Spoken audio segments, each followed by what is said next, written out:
con nuestro primer invitado esta mañana, el almirante Jorge Montoya, congresista de la República. Almirante, buenos días, gracias por acompañarnos. Buenos días, Pancho, un gusto estar en su programa. Bien, como mencionaba, ha sido un fin de semana algo agitado, un fin de semana dificultoso, sobre todo para el Poder Ejecutivo, y parece que las horas del señor Santibáñez están contadas. Es posible, teniendo en cuenta los comentarios que hemos visto de diferentes congresistas, diferentes bancadas, que ya la censura es inminente. Sí, es lo que se puede apreciar en los resultados de este fin de semana. Pero habría que hacer un comentario al tema. O sea, ha venido sucediendo un ataque permanente al ministro del Interior y a la imagen de la presidenta también. O sea, no es algo casual, es algo que se ha ido sembrando poco a poco y la población está exaltada con el tema y cualquier cosa que se diga va a generar una reacción inmediata, como sucedió este fin de semana. Sí. Falleció una persona conocida y la gente cambió su actitud. O sea, tomó eso de ejemplo como un punto en el camino para poner un alto y repensar las cosas. Lamentablemente los políticos actúan en función a percepciones y a cuánto voy a ganar en este juego. Sí. Mi opinión, se la quiero decir, no es de político, es de técnico. He tenido 41 años de servicio en la Marina, jefe del Comando Conjunto, y conozco el tema de seguridad bastante bien. Y puedo decirles que lo que ha venido haciendo el ministro del Interior es algo positivo. No ha sido transmitido ni comunicado por ningún medio de comunicación. ¿Por qué considera que no se transmiten los hitos del ministro Santibáñez? Porque hay una consigna para que el ministro sea retirado del puesto y pongan a otra persona. ¿A una persona con qué características? No tengo idea qué es lo que persiguen. Lo que persiguen es sacar de poder a la presidenta. Y ven que el ministro del Interior es un apoyo muy fuerte para ella. Entonces se convierte en un enemigo para esos fines. Lo que menciona es interesante porque estamos a pocos días de que falte justamente un año para las elecciones generales, donde le corresponde a la presidenta Dina Boluarte de manera constitucional convocar a las elecciones generales. La sospecha de muchas personas es que se está buscando generar este caos antes de la fecha del 12 de abril, porque la presunción es que después del 12 de abril ya ella no podría ser retirada, o al menos el Congreso no podría ser retirado, o digamos, como pasó en las elecciones del 2020, ¿no? Sí, esa idea creo que es correcta. O sea, acá hay una fuerza que está empujando esto en un sentido con mucho poder, porque hace que todos los medios de comunicación hablen al unísono. Y eso es interesante, saber cómo lo hacen. Entonces, lo que tenemos que tener es serenidad primero. Sí. Analizar las cosas con objetividad. No dejarnos llevar por la primera foto que vemos ni la primera información que recibimos, porque todo puede ser trucado. Hay que ceñirse a lo que dicen las investigaciones oficiales. Respetar los que son reservados y no sacarlos al aire. ¿No? Los trascendidos que sacan muchas veces afectan la intimidad personal de las personas. O sea, hay que tener cuidado qué cosa transmitimos. Sí. Encontrar la verdad es una tarea importante, pero si al encontrar la verdad vamos a dañar imágenes, hay que estar seguro que uno está haciendo lo correcto. Ahora, en el caso del señor Juan José Santibáñez, lo que menciona el almirante es interesante, ¿no? Yo también he tenido la oportunidad de conversar con el ministro. Efectivamente, hay hitos que se logran todos los días que lamentablemente no son transmitidos, no son comunicados porque tal vez hay un interés político detrás. Sin embargo, todo ministro, todo político tiene que entender que mucho de la política es justamente la percepción y que a veces hay que dar un paso al costado simplemente por intenciones o para mantener una estabilidad política. Tal vez hemos llegado a ese punto en el que, indistintamente del trabajo del señor Santibáñez, si la población está clamando su renuncia o que sea separado el cargo, tal vez lo correcto sería que acepte.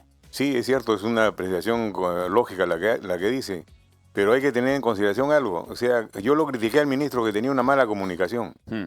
Después de eso ha hecho muchos intentos para mejorarla. Ha nombrado a un vocero, ¿no? O un portavoz. Pero no hay eco en la prensa, o sea, no le transmiten las cosas que hace. Si no transmiten lo que hace, no existe lo que ha hecho. Y la población tiene una imagen totalmente distorsionada de la verdadera realidad. La realidad es que estamos luchando contra la criminalidad, no somos el peor país de la región, ni mucho menos. Nos encontramos en la cola, digamos, no estamos encabezando ninguna lista de criminalidad. Sí tenemos una percepción de seguridad muy alta, de inseguridad muy alta. ¿Por qué? Porque todos los días se ven casos de crímenes, todos los días. Mañana, tarde y noche se pasa y no se ve nada del otro lado, no se ve que haya una reacción, que sí existe la reacción. Sí están los datos escritos en las informaciones que pasa el Ministerio del Interior, que no son retransmitidas a la población. Entonces, esto ya dice mucho de qué cosas se está empujando por este camino. Ahora, en las redes sociales también se ve, y es algo habitual, ¿no? Porque es un blanco fácil. Se está culpando al Congreso, específicamente a los congresistas, de la situación actual de la alta criminalidad. ¿Qué le respondería usted a aquellas personas que responsabilizan al Congreso por, digamos, la culpa de la criminalidad? Felicitaría a la fiscal de la Nación por la campaña que ha hecho del Congreso, le ha dado resultados. Se ha pasado mintiendo permanentemente que estamos protegiendo a los terroristas, a los delincuentes porque hemos cambiado las leyes, y eso es falso. Nosotros nos preocupamos de que las leyes se cumplan para evitar la criminalidad, pero que también protejan al inocente. Las leyes actuales van contra la Constitución. Ahora un peruano que es detenido por un tema de extinción de dominio, por ejemplo, tiene que probar que es inocente. En un país donde el 75% es informal. Y esa es la realidad. Y, por ejemplo, me contaron el caso que tuvieron a una persona que transportaba droga en un ómnibus, en el control de Pucusana, creo, uno de estos controles. Bueno, incautaron el ómnibus y era un pasajero. O sea, ese tipo de abusos se está cometiendo con las facultades que tiene esta ley. Lo que ha querido hacer el Congreso es ordenar un poco el tema y poner algunos candados para que no sea tan ilegal lo que se está haciendo finalmente, porque es un tema que atenta contra la libertad. Pero no estamos yendo en contra a favor de los delincuentes. Sí. Pero es la campaña que ha desatado la Fiscalía. Justamente sobre los delincuentes, hace unos minutos en realidad, Dina Boluarte salió a hablar y ha vuelto a mencionar un tema que ya había tocado en diciembre pasado, que es hablar acerca de la pena de muerte. Dijo, estoy pensando firmemente en la pena de muerte. ¿Cree usted que este es un cálculo político para desviar la atención o le parece una estrategia prudente sugerir pena de muerte en casos de extrema gravedad o en todo caso como una acción prudente para luchar contra el crimen organizado? Como somos suscriptores de tratados que nos impiden aplicar la pena de muerte, y por eso está primero que hay que retirarse de la Corte Internacional de San José de Costa Rica. Sí. Si no nos retiramos de la Corte, podemos hablar de pena de muerte y no se va a poder cumplir. O sea, yo le he hecho ese pedido por escrito a la señora presidenta en febrero del año 2003. Y de ahí se desencadenó una serie de comunicaciones que cursé al Ejecutivo. Al final terminó en el Congreso con un proyecto de ley que el Congreso lo distorsionó también, no lo sacó como se debería sacar. ¿Cómo era la intención original? El proyecto de ley era permitir que el Congreso, mediante ley, haga que el presidente responda. Porque esto es una función neta del Ejecutivo. Uno se lo pide y el Ejecutivo no contesta y uno se puede quedar así permanentemente. Entonces, este proyecto de ley, ¿qué hacía? Evitaba ese vacío y obligaba al presidente a contestar cuando el Congreso le exigiera. Sí. ¿No? Después de haber pasado un periodo naturalmente prudente. Ese proyecto fue distorsionado para formar una comisión. Bueno, como siempre se quiere enfriar las cosas, se las enfrían. Sí. Pero lo primero que tenemos que hacer es recuperar eso y retirarnos de la Corte.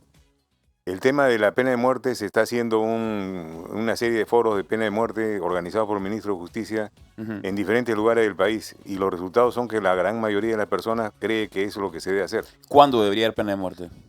¿Qué tipo de crímenes o en qué circunstancias? Los de violación de menores. Violación de menores debería ser el primer crimen a ponerlos. Terrorismo, ¿no? Delitos graves, sicariatos, ese tipo de cosas. Vamos a escuchar justamente las declaraciones de Dina Boluarte de hace unos minutos cuando tocó el tema otra vez de pena de muerte. Antes de concluir esta ceremonia, quiero decirles, y lo digo a viva voz, a estos malditos asesinos,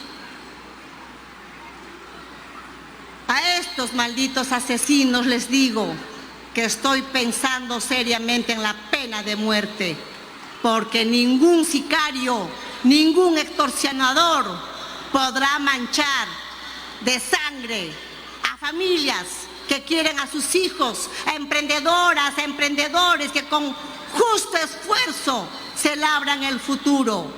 A estos les digo, estoy pensando firmemente en la pena de muerte.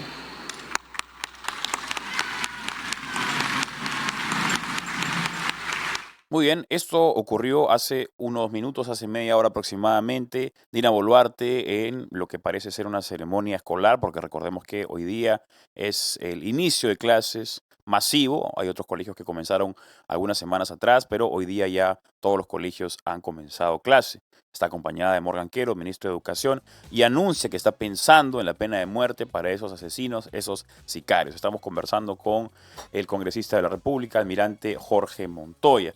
Almirante, nuevamente, lo escuchado por Dina Boluarte, lo mencionado por Dina Boluarte, ¿no? Ella sugiere la pena de muerte para incluso los extorsionadores o los asesinos. ¿Está exagerando o considera que hay prudencia cuando se habla de pena de muerte? No, yo creo que está bien que se hable de pena de muerte, es un tema que tenemos que tenerlo presente, pero hay que retirarse de la Corte primero. Exactamente. Si no, simplemente son palabras. Y el proceso de retirarnos de la Corte, ¿qué tan plausible es? ¿No? Porque efectivamente, cuando se habla de pena de muerte o cuando hemos hablado en el pasado de realmente de qué nos sirve ser parte del Pacto de San José, estar adscritos a la Corte y a la Comisión, ¿cuál sería el procedimiento? ¿Es algo posible? O sea, Sí, retirarnos. totalmente posible y está contemplado. Se hace una carta pidiendo su retiro. Y nada más. Y creo que tienen que pasar un año para que sea aprobado el retiro. Sí, Nada más, no hay mayor cosa que hacer. Recordemos que a través de el Pacto de San José, al cual estamos adscritos, la Comisión y la Corte, es que en el pasado el Estado peruano ha indemnizado a terroristas y a sus familiares.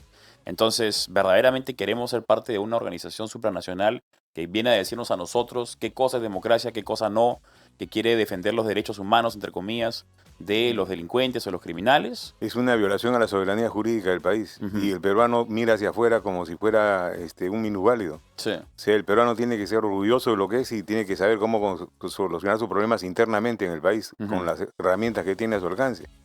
Lo peligroso que hay cuando hay una presión popular muy fuerte con este tema de la criminalidad es cuando los políticos comienzan a elevar el tono de voz y empiezan a dar medidas más drásticas porque puede salirse del cuadro, ¿no? Y lo que se va a hacer es simplemente generar una espiral de violencia que no se va a poder parar.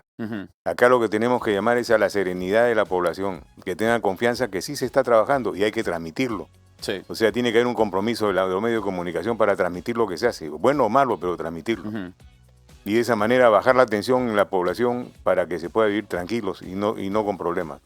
Siempre va a haber crimen, hay que combatirlo. Me da la impresión de que tal vez este gobierno, el gobierno de Dina Boluarte, al no gozar de una amplia popularidad, y estoy siendo generoso con los adjetivos porque tiene una popularidad bastante alicaída, va a tener la tarea, o no va a poder ejecutar la tarea de, con la fuerza necesaria, salir justamente a vencer la criminalidad, pero tal vez sí sea oportunidad para quien asuma la presidencia en las próximas elecciones.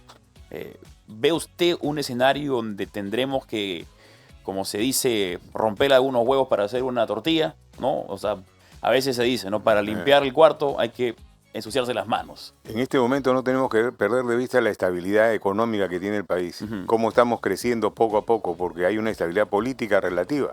Sí. Los inversionistas analizan la situación y ven cómo andamos y en función a eso invierten o no invierten.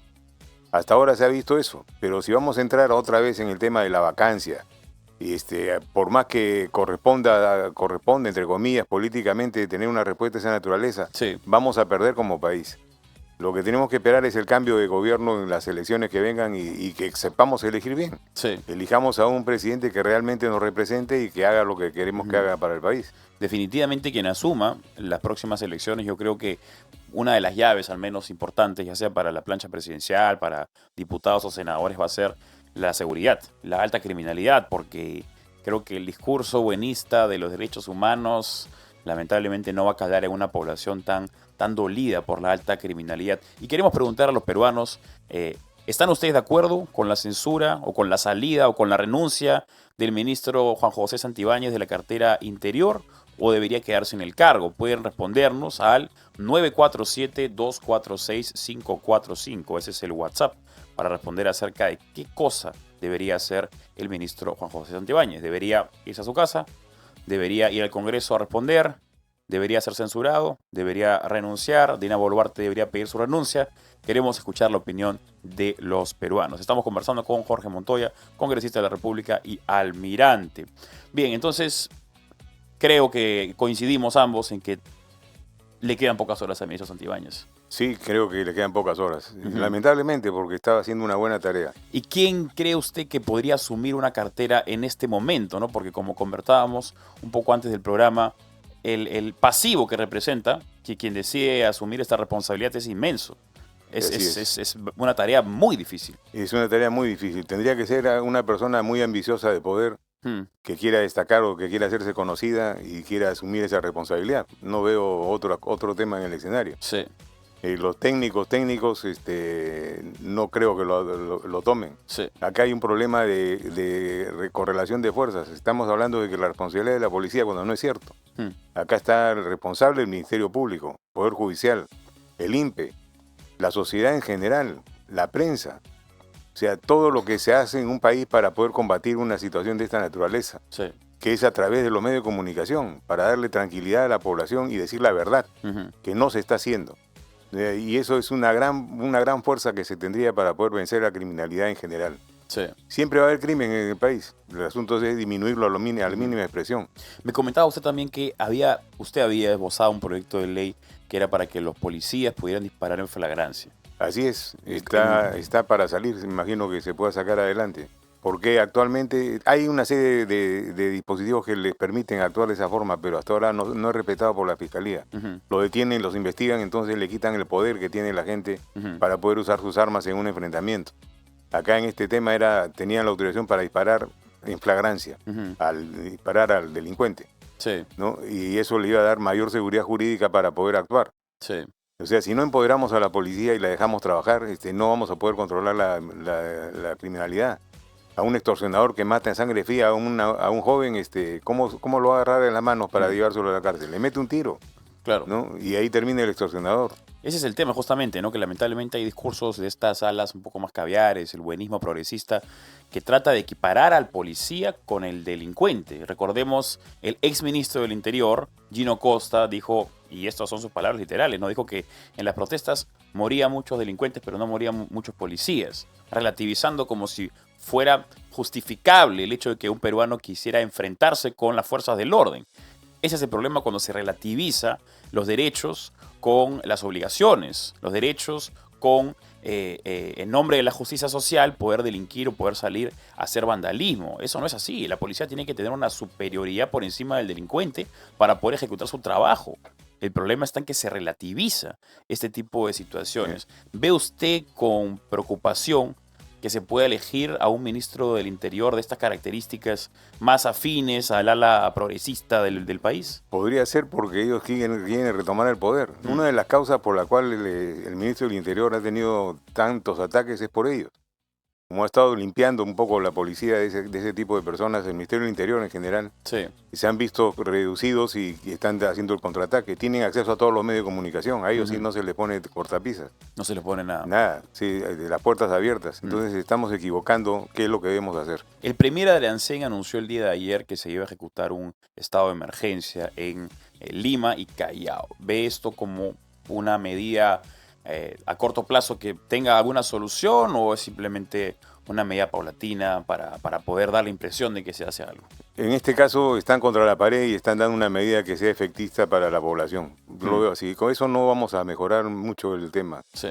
Hay que empoderar a la policía, darle todos los recursos logísticos que necesita, encarrilar al Ministerio Público, hacerlo entender que estamos en lucha contra la criminalidad y no los tipos de corrupción que ven estos fiscales, que saquen al IDL definitivamente del control que tiene, que aún tiene mucho control sobre algunos fiscales a los cuales los ha entrenado.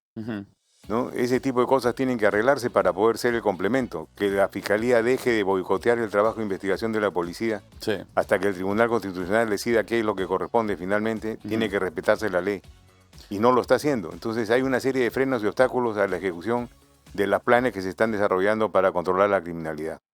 De acuerdo. Bien, hemos estado conversando con el congresista de la República, almirante Jorge Montoya. Muchas gracias, almirante, por acompañarnos esta mañana. Vamos a hacer una pequeña